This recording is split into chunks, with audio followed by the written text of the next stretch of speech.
নমস্কার সবাইকে। আমি Payel Chakraborty. Welcome to my channel nursing classes in Bengali. তো তোমরা সবাই জানো ইতিমধ্যে যে নর্সের ট্রেনের জন্য একটা নোটিফিকেশান বার হয়েছে।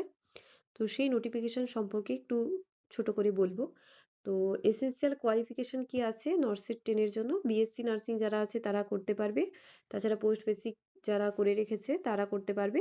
অবশ্যই তাদের সাথে একটা ওয়েস্ট বেঙ্গল নার্সিং কাউন্সিল থাকতে হবে রেজিস্ট্রেশন। তাছাড়া যারা জিএনএমরা আছো তারা অবশ্যই করতে পারবে, কিন্তু তোমাদের 50 বেডের হসপিটালে 2 বছরের জন্য এক্সপিরিয়েন্স লাগবে। তো এজ রিল্যাক্সেশন কি আছে এমসের জন্য? 18 থেকে 30 বছর পর্যন্ত।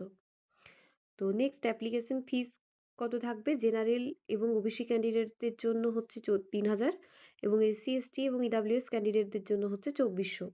আর যারা ডিসেবিলিটি আছে তাদের জন্য কিছু লাগছে না। তো অ্যাপ্লিকেশন ফিসটা কিন্তু অন্যদের ক্ষেত্রে রিফান্ড হবে না, কিন্তু এসসি এবং এসটি ক্যান্ডিডেটদের জন্য যারা এক্সামিনেশনে বসবে তাদের ক্ষেত্রে এক্সাম দেওয়ার পর, ভেরিফিকেশনের পর তাদেরকে কিন্তু ফিসটা রিটার্ন করে দেওয়া হবে। তো কীভাবে হবে? অনলাইন সিবিটি হবে। স্টেজ 1 11ই এপ্রিল হবে, স্যাটারডে 2026-এ, এবং স্টেজ 2 যেটা আছে সেটা হবে 30শে এপ্রিল 2026-এ। তো এই যে অফিসিয়াল ওয়েবসাইটটা আছে, এই অফিসিয়াল ওয়েবসাইটটাতে ভিজিট করার পর তোমরা সমস্ত কিছু এখান থেকে দেখতে পাবে। তো এই জায়গাটা খুবই ইম্পর্ট্যান্ট, তো এইখানটা একটু ভালো করে দেখে নাও। অনলাইন রেজিস্ট্রেশন কবে থেকে স্টার্ট হচ্ছে? 24/2/26 থেকে স্টার্ট হচ্ছে 5টা, 24/2/26 থেকে স্টার্ট হচ্ছে, 16/3/26 পর্যন্ত চলবে। তো বিকেল 5টা পর্যন্ত চলবে। Then submission of NOC for applicant working in government, সেটা হচ্ছে 20/3/2026 পর্যন্ত চলবে। Then date of status of application form for acceptance to appear in examination. তো লাস্ট ডেট আছে কত? 24/3/2026 পর্যন্ত। এটা শুধুমাত্র হচ্ছে যে অ্যাপ্লিকেশন স্ট্যাটাসটা ডেটটাকে অ্যাকসেপ্ট করার জন্য। তো next status of registration and last date of correction বা রিজেক্টেড হয়ে গেলে যেগুলো কারেকশন হবে সেটা হচ্ছে 25/3/26 পর্যন্ত, এখান থেকে 27/3/26 পর্যন্ত।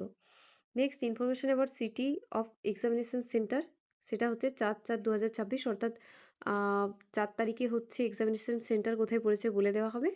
আপলোড করতে পারবে 8 তারিখে, এবং সিবিটি এক্সামিনেশন স্টেজ 1 সেই এক্সামটা হবে এপ্রিল মাসের 11 তারিখে, এবং স্টেজ 2টা হবে এপ্রিল মাসের 30 তারিখে, এবং রেজাল্টটা খুব তাড়াতাড়ি অ্যানাউন্স করা হবে। তো এক্সামিনেশন সেন্টার কোথায় হতে পারে? এখানে লেখা আছে যে সিটিজ অল ওভার ইন্ডিয়া, যে কোনো জায়গাতেই হতে পারে। তো এজ রিল্যাক্সেশন যেটা আছে, যে এসসি এবং এসটি ক্যান্ডিডেটদের জন্য 5 বছর, ওবিসি ক্যান্ডিডেটদের জন্য 3 বছর, পিডাব্লিউডি ক্যান্ডিডেটদের জন্য হচ্ছে 10 বছর, পিডাব্লিউডি প্লাস ওবিসি ক্যান্ডিডেটদের জন্য 13, এসসি এসটিদের জন্য 15, এবং এক্স সার্ভিসম্যান যারা আছে তাদের জন্য হচ্ছে 5 বছর। তো এটা হচ্ছে যে এজ রিল্যাক্সেশন ক্রাইটেরিয়া। তো এখানে দেখতেই পাচ্ছ যে কতগুলো সিট আছে। টোটাল সিট সংখ্যা আছে 2551টি। তো 2551টি মানে অনেকটি সিট আছে। তো দেখে নেব কোন জায়গায় কতগুলো করে সিট আছে।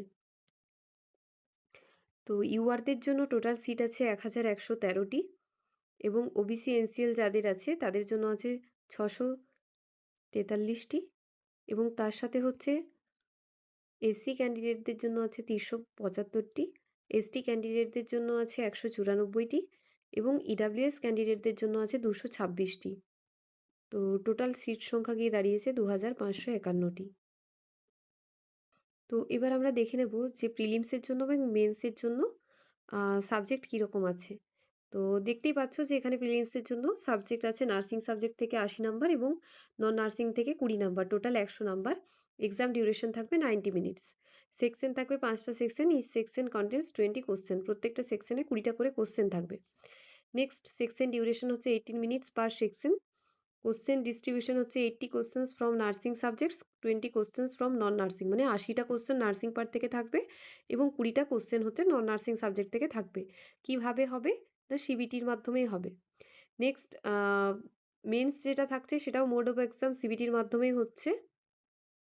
এখানে টোটাল কোশ্চেন থাকছে 160টি, 40টি কোশ্চেন থাকছে in each of the 4 section. তো টোটাল মার্কস 160।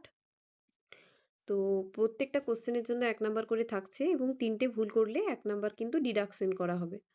তো ডিউরেশন থাকছে এখানে 180 মিনিট, অর্থাৎ 3 ঘন্টা।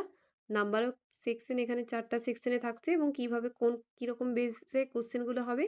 এমসিকিউ থাকবে, ইনক্লুডিং ইমেজ পিকচার্সও থাকতে পারে, ভিডিও বেসড কোশ্চেনও থাকতে পারে অ্যান্ড প্রায়োরিটি বেসড কোশ্চেনও থাকতে পারে। মানে যেরকমভাবে কোশ্চেনগুলো হয় সেইভাবেই আগের মতোই কোশ্চেনগুলো থাকবে।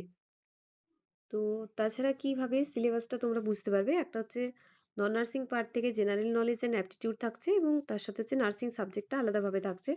তো জেনারেল নলেজ অ্যান্ড অ্যাপটিটিউডের মধ্যে কী কী থাকতে পারে না, ইন্ডিয়ান কারেন্ট অ্যাফেয়ার্স থাকতে পারে, Indian politics, Indian history, general science, Indian tourism, famous authors and books, inventions and discoveries, aptitude, number system, percentage, times and distance. তো এইগুলো মিলিয়ে হচ্ছে নন নার্সিং পার্টটা থাকতে পারে। এবং নার্সিং সাবজেক্টের মধ্যে তোমরা যা কিছু পড়েছো 3টে ইয়ারে সেগুলো সব কিছুই থাকবে। যেমন human anatomy and physiology, community health nursing, midwifery and gynaecological nursing, biochemistry, nursing management, mental health, medical surgical nursing, pharmacology, environmental hygiene, fundamentals of nursing, health education and community pharmacy, psychology, microbiology, drug store management. তো সমস্ত কিছুই যেগুলো nursing সাবজেক্টে পড়েছিলে 3টে ইয়ারে সমস্ত কিছুই থাকছে। আর উপরেটা হচ্ছে নন নার্সিং পার্ট। এই দুটো পার্টকে ভালো করে করতে পারলে তবে কিন্তু তুমি মেন্সটাকে ক্র্যাক করতে পারবে। কারণ প্রিলিমসটা ক্র্যাক করা যতটা সহজ, মেন্সটা ক্র্যাক করা কিন্তু ততটাই কঠিন। তো সেই জায়গায় দাঁড়িয়ে খুব ভালোভাবে সবাই প্রিপারেশন নিও। আশা করি সবাই ভালোভাবেই প্রিপারেশন নিয়েছো। তো সিট সংখ্যা একটা হিউজ আছে, 2551টি সিট, মানে অনেকটাই সিট আছে।